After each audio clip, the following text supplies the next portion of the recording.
Bonjour tout le monde, voilà, mais ravie de vous retrouver en direct pour ce nouveau live qui a donc eu un peu plus tôt que prévu finalement. J'avais parlé 19h, mais en fait, ben voilà, les circonstances de la vie ont fait qu'entre une masterclass, un repas préparé et voilà, je suis déjà là, donc j'espère que vous serez au rendez-vous aussi. J'espère que vous me voyez bien, que vous m'entendez bien. N'hésitez pas à me faire un petit coucou si jamais vous êtes là. Ah, salut Joël. Aujourd'hui donc, j'ai prévu de répondre à une question qui m'a été posée par Coquelicot d'Elisa, qui j'espère regardera la vidéo en replay puisqu'elle n'est pas encore là. Oui, super Joël, merci d'être là. Ça me fait très plaisir, tu le sais. Même si on ne s'est pas encore vu en vrai, il va falloir qu'on se planifie ça, un de ces quatre. Donc, je vais répondre à la question de Coquelicot d'Elisa, pardon. Et cette question était quel a été le déclic qui a fait que je cherche une autre voie? Alors, le déclic, si jamais vous avez vu mes vidéos dans la série 14 jours, 14 vidéos, enfin je sais plus comment j'avais appelé ça, mais bon bref, elles sont et sur la page Facebook et sur ma chaîne YouTube. J'ai déjà parlé de ces déclics, mais le gros déclic, ça a été un décès, malheureusement. Ça a été le décès du meilleur ami de mon fils, il y a maintenant 8 ans. Ils avaient 8 ans à l'époque, tous les deux. Il est décédé le lendemain de son 8e anniversaire. Et voilà, ça a été vraiment quelque chose de vraiment difficile à accepter pour moi, pour diverses raisons. Ça a été difficile à accepter parce que j'ai trouvé ça profondément injuste. La mort d'un enfant plein de vie, la mort d'un enfant qui n'aurait pas dû, parce que ça n'aurait pas dû être comme ça. Dans mon schéma du monde à moi, ça n'aurait pas dû être comme ça. Moi, j'ai accompagné mon fils dans tout ce processus, dans toute cette maladie qui a duré quand même quelques années. J'ai essayé d'être présente pour ce courageux petit pirate, pour sa maman, qui est mon amie, qui est toujours mon amie. J'ai essayé d'aider mon loulou du mieux que je pouvais avec les outils que j'avais pour l'aider à ce moment-là. Et j'étais pas aussi loin, enfin j'avais pas encore entamé le cheminement sur lequel je suis maintenant. Donc je lui ai vraiment donné tout ce que je pouvais lui donner, tout mon amour. À un moment donné, j'ai passé le relais parce que je n'avais plus les ressources nécessaires et suffisantes en moi pour l'accompagner sur ce chemin-là. J'avais besoin d'une aide extérieure, donc il a été accompagné. Et puis ben voilà, quand notre petit pirate nous a quittés, ben moi je me suis effondrée quelques mois après. J'ai encore tenu le coup et je me suis effondrée quelques mois après. Et en fait je me suis effondrée pourquoi je me suis effondrée aussi parce que ça me ramenait à un pan de mon histoire personnelle. C'est-à-dire que moi après cela j'ai évidemment été en dépression. Mon médecin m'a demandé d'être prise en charge. Donc j'ai suivi une thérapie et là le psy m'a dit qu'en fait je m'étais pris un retour de boomerang puisque moi j'ai perdu ma maman quand j'avais 5 ans. Et qu'à l'époque, mon papa a fait ce qu'il a pu avec ce qu'il avait, à savoir que, je vous parle d'il y a quand même pas mal d'années, mon papa m'a dit, on serre les dents, on ne montre pas qu'on est triste, on ne montre pas sa douleur, et on avance, la vie continue. Alors à l'époque, c'était ce qu'on préconisait. Avec le recul, non, pas du tout.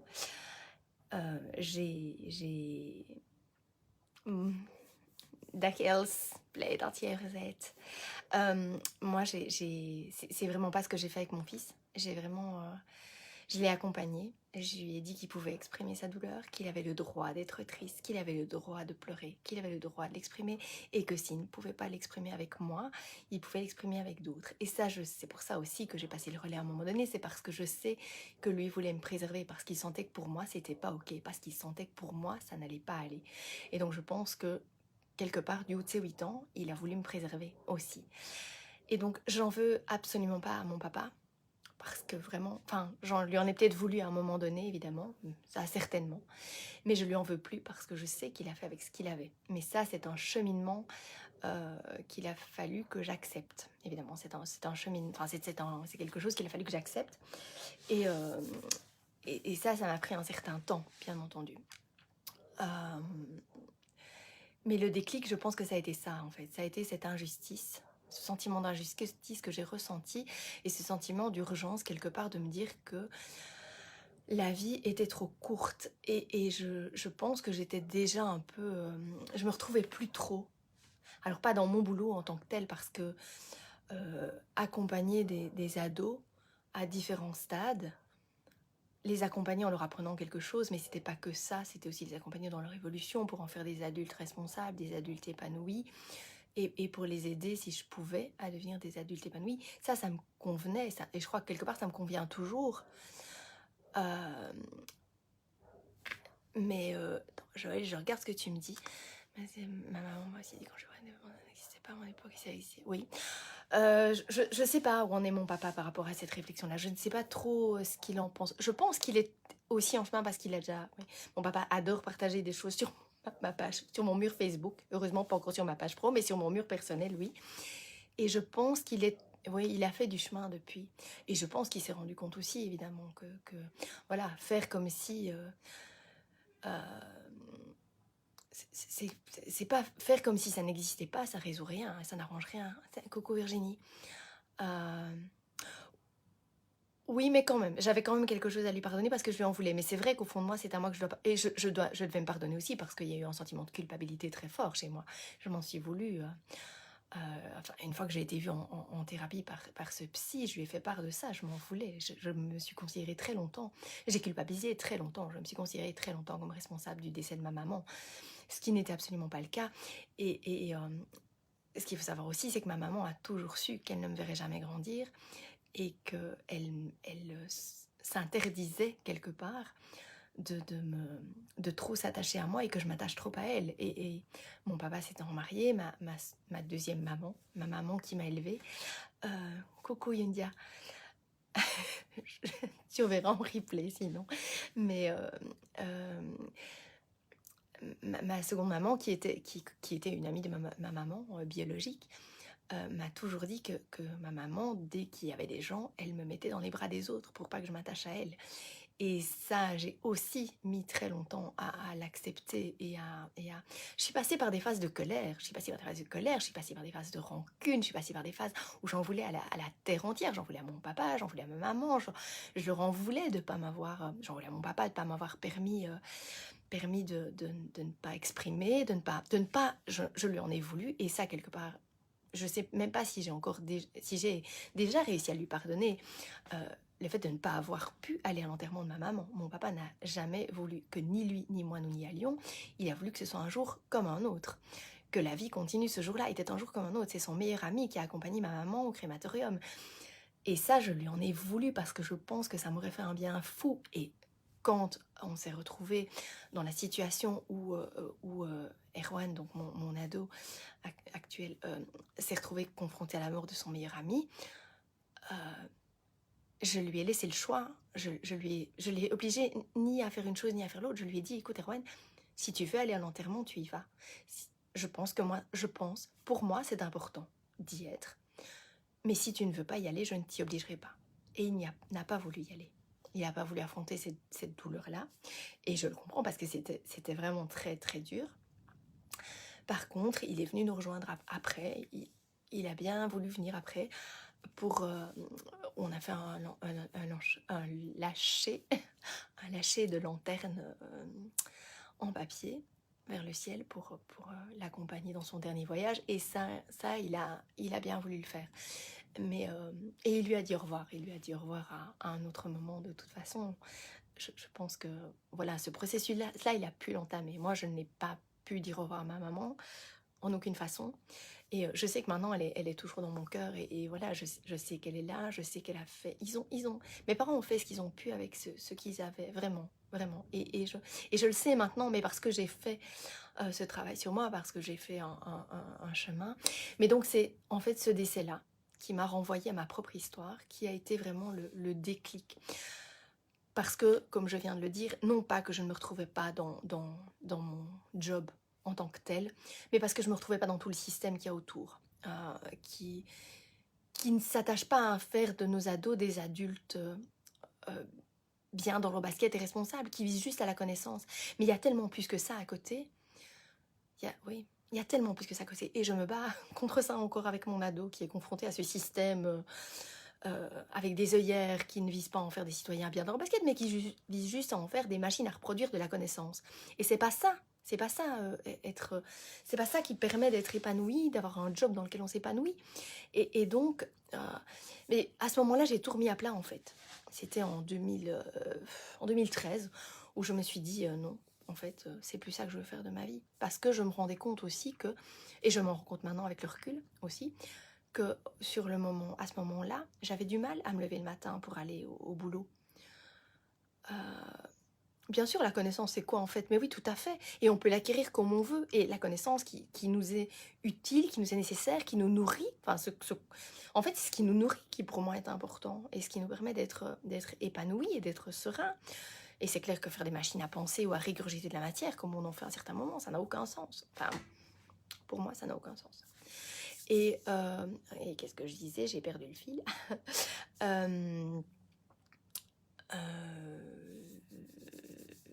Oui, donc je me rendais compte, je me rends compte maintenant avec le recul que les derniers temps, avant de craquer complètement et de m'effondrer et de devoir aller chez le médecin en lui disant écoutez, je peux plus y aller, c'est plus possible, parce que je pleurais tout le temps.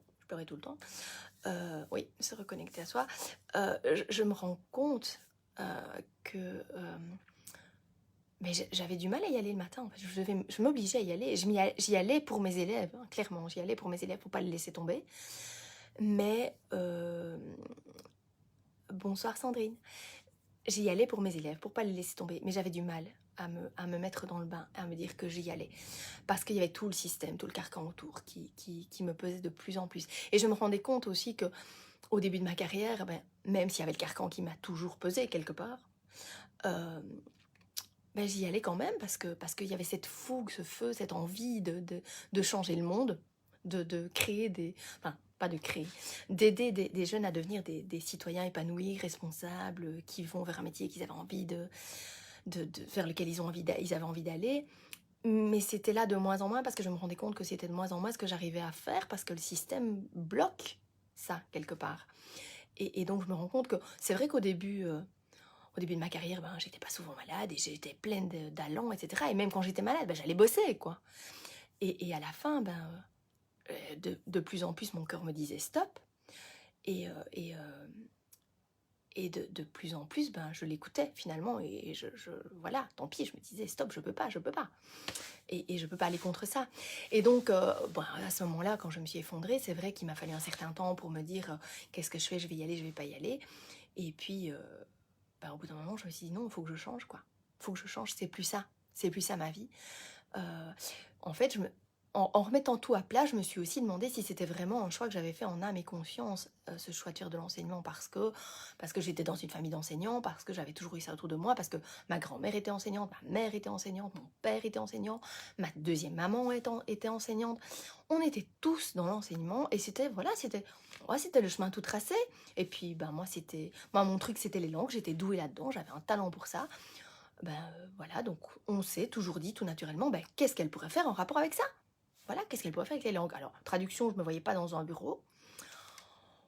Et puis j'ai eu un prof d'anglais en 5e secondaire qui m'a donné une envie parce que c'était le gars qui arrivait à ce que tout le monde retienne quelque chose de son cours, même le dernier de la classe qui n'avait pas envie. Il y arrivait, et ça c'était vraiment mon modèle parce qu'il arrivait à motiver tout le monde, même inconsciemment, quelque part. Même le dernier de la classe qui disait qu'il n'en avait rien à foutre, il arrivait quand même à en retirer quelque chose. Donc, et ça c'était fantastique, et c'est comme ça que je me suis lancée dans l'enseignement quelque part. C'est lui qui m'a donné envie et qui m'a soutenue, même encore quand j'étais à l'UNIF. Tu dis, Virginie, reprendre le contrôle en sachant que cela n'a peu nous coûter car nous ne pouvons contrôler l'extérieur, je m'y reconnais. Oui. Oui, oui, reprendre le contrôle, oui. Ben, j'ai eu du mal, hein, j'avoue, à reprendre le contrôle et j'ai encore du mal à un moment. Ça, je pense que tu as un peu cerné comment je fonctionne, peut-être. Euh, et, et, euh, et voilà, donc c'est un peu comme ça que je me suis retrouvée dans l'enseignement, finalement. Je me suis jamais posé la question, qu'est-ce que je pourrais faire d'autre? Non, est-ce que j'ai d'autres talents? Alors après mes études à l'UNIF, euh, j'ai euh, j'ai fait du théâtre. Et puis, euh, et puis là, mon prof de théâtre m'a dit, mais pourquoi est-ce que tu ne tenterais pas une école de théâtre? Parce que voilà, il y a quelque chose, quoi. Et voilà, je me suis dit, si je fais ça, mes parents me tuent. Donc, et comme j'ai toujours fonctionné en étant la brave petite fille modèle qui fait ce que ses parents attendent d'elle et qui fait... Ah, je t'embrasse aussi, Joël. Passe une excellente soirée et on se dit à tout bientôt. Et donc, bah, j'ai toujours tout fait, j'ai toujours été dans les cases, quoi. Les cases dans lesquelles on m'a mise. J'ai toujours tout rempli parce que j'étais tellement... j'avais tellement envie que ma vie continue sur les rails. Dans mon esprit, j'avais perdu ma maman. C'était de ma faute. Et si je ne me conformais pas à ce qu'on attendait de moi, ça allait se reproduire. En fait, ça a été mon schéma de pensée pendant 35 ans, je pense. Ça a été mon schéma de pensée pendant 35 ans. Et donc, je me suis conformée à ce qu'on attendait de moi. Et donc, je suis restée dans l'enseignement. Et donc, j'ai pas fait cette école de théâtre. Alors que j'aurais peut-être pu, et que ça m'aurait peut-être ouvert d'autres voies. Je ne sais pas, je n'en sais rien. Et voilà, c'est comme ça. Ma vie a évolué telle qu'elle est. Et j'ai la chance maintenant de pouvoir choisir de ce que j'en fais. J'ai eu la chance d'avoir ce déclic quelque part. C'est des expériences douloureuses douloureuses dans la vie qui m'ont amené à avoir ce déclic. Mais quelque part, je suis heureuse parce que j'ai pu l'avoir. Et je suis doublement heureuse parce que j'ai un mari qui me soutient, qui m'a soutenue toujours dans mes hauts, dans mes bas, et qui me soutient encore aujourd'hui, qui me soutient tous les jours et qui me permet de pouvoir faire ce que j'ai envie de faire. Parce que s'il n'était pas là, je ne pourrais pas le faire. Je pourrais peut-être le faire, mais je devrais avoir un job alimentaire à côté. Or, pour le moment, je peux me lancer sans filet, j'ai envie de dire, parce que mon mari est là pour assumer le côté financier et pour, voilà, oui, en toute authenticité. Et il me soutient et il m'encourage dans mes projets et on peut en parler et on partage des trucs. Alors parfois il me suit, parfois il me suit pas. Mais voilà, mais ce déclic, oui, pour en revenir à ça, oui, il est venu comme ça, suite à un décès et une remise à plat de tout. En fait, j'ai tout balayé, j'ai gardé mon mari, mes enfants. Et même, et ben voilà, oui, même ce que mes parents m'ont dit, je l'ai remis à plat, même une période un peu conflictuelle avec mes parents, qui évidemment ne comprenaient pas que je quitte l'enseignement. Et qui, je pense, se sont dit pendant tout un temps que c'était une lubie et que j'allais y retourner. Et puis qui maintenant se sont bien rendus à l'évidence, puisque j'ai remis ma démission. Au bout de 5 ans de pause carrière, ils se sont bien dit que je n'allais sans doute pas y retourner. Et je pense que maintenant, je pense qu'ils acceptent et qu'ils comprennent que je suis plus épanouie comme ça et que j'arrive à leur faire comprendre aussi que j'ai envie que mes enfants soient épanouis dans leur job et que ce sera peut-être pas par un chemin classique. Parce que je sais déjà qu'ils ne rentrent pas dans les cases. Mon ado, il ne rentre pas dans les cases et le plus jeune ne rentrera sans doute pas dans les cases non plus. Bonsoir Christelle. Et voilà, et c'est comme ça. Et j'ai ma petite sœur qui est pas tout à fait dans les cases non plus, puisque elle a fait médecine, elle est médecin, elle adore son boulot, elle adore aider les gens, elle est épanouie. Je vous partagerai une fois ce qu'elle a mis comme... je lui ai demandé si je pouvais partager une fois ce qu'elle avait répondu à mon plus jeune fils qui lui demandait pourquoi elle était devenue médecin et comment elle vivait son job. Et je vous partagerai ce qu'elle a mis parce que moi ça m'avait beaucoup touchée. Et donc ma petite sœur, elle est médecin, mais à côté elle a besoin de la musique. C'est une musicienne, elle a commencé à jouer du violon à 4 ans. Elle avait envie de faire du violon depuis qu'elle avait 2 ans et demi, donc mes parents, à 4 ans, ont dit bon ok, on va pas la laisser attendre encore 4 ans pour rentrer au conservatoire. Et elle a toujours fait du violon ça fait plus de 30 ans qu'elle fait du violon, et elle a besoin de la musique, elle a besoin de jouer, elle a besoin d'être en groupe, elle a besoin de... C'est un besoin chez elle, et je sais je sais qu'elle s'est déjà posé des questions aussi quant à son boulot, qu'elle adore, mais qui lui bouffe une énergie folle. parce que c'est hyper... c'est encore autre chose que l'enseignement, évidemment, hein, la médecine. Il faut prendre du recul aussi à certains moments parce qu'on est confronté à des choses dramatiques. Donc voilà, donc le déclic, pour moi, ça a été... Oui, qu'est-ce que c'est bon de suivre ses besoins. Oh oui. Qu'est-ce qu'on sent bien, même si la vie d'entrepreneur, c'est des hauts et des bas. Et quand on est dans les bas, on se dit « Oh purée, mais qu'est-ce qui m'a pris ?» Mais oui, non, c'est clair, c'est tellement bon. Et ouais, oui, et donc ce déclic, voilà. Ça a été, malheureusement, dirais-je, un décès. C'est dommage de ne pas l'avoir eu autrement avec quelque chose de positif. Mais voilà, c'est... Welcome to the jungle. Oh yeah. Tu sais de quoi tu parles, hein, Youngja. Ouais. Voilà. Donc c'était un peu ça le déclic. Alors, mais il y avait d'autres questions, hein, et j'y répondrai dans d'autres lives parce que voilà, je pense que là j'ai répondu, j'espère, à la question d'Yvette, Coquelicot d'Elisa, et j'espère que je n'ai pas trop digressé parce qu'à certains moments je me laisse emporter par le flot et puis je reviens, et puis voilà, j'espère que ça vous aura quand même apporté de la valeur, que ça vous aura appris quelque chose, je sais pas, que ça aura peut-être semé des graines. Et oui, ce que je voulais vous dire aussi en parlant de semer des graines, c'est si vous pouvez semer des graines de joie, des étincelles, des petites étincelles de bonheur dans les yeux des gens, faites-le. Même avec le masque, ça se voit, ça se voit. J'ai encore eu le cas ce matin où j'étais allée chercher les chocolats de Pâques pour mes enfants et je me suis retrouvée à la caisse, et honnêtement c'était très drôle parce qu'il y avait 2 caisses et le monsieur qui était à la caisse devant moi avait l'air super gentil et je me dis oh chouette, pourvu que je sais c'est lui. Et puis la dame suivante, à la caisse suivante, qui avait l'air de vraiment pas être au top de sa forme, me dit vous pouvez venir chez moi madame. Je me dis bon ok, et puis elle me dit je peux avoir votre date de naissance pour savoir si vous êtes dans le système. Donc je lui donne ma date de naissance, mais bon, hein, voilà, un peu en me disant ok. Et puis elle me dit oh mon fils aussi est né le 7 mai. J'ai dit oui, mais certainement pas de la même année. Elle me dit ah non, il va fêter ses 18 ans. Donc je me dis oh, c'est super ça. Je dis oui, je les ai eu aussi à un moment donné, mais là ils sont un peu plus, voilà. Elle me dit mais c'est pas grave, c'est un bel âge aussi le vôtre. Oui, certainement. Et voilà, on a noué la conversation, mais elle était heureuse. Ça se voyait dans ses yeux qu'elle était heureuse.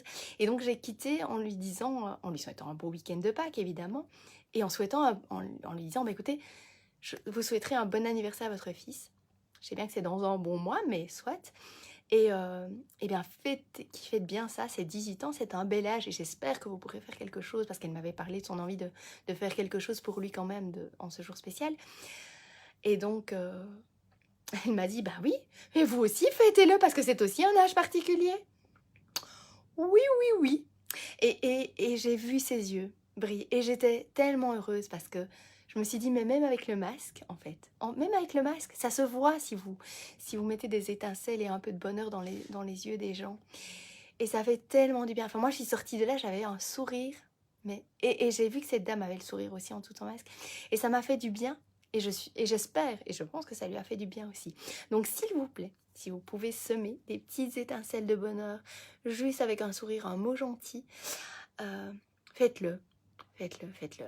Et puis sinon, si vous avez des questions auxquelles vous souhaiteriez que je réponde dans d'autres lives, eh bien n'hésitez pas, faites-vous plaisir et dites-le moi en commentaire, parce que vous savez, j'aime interagir, j'aime répondre à vos demandes, à vos besoins, à vos questions. Et voilà.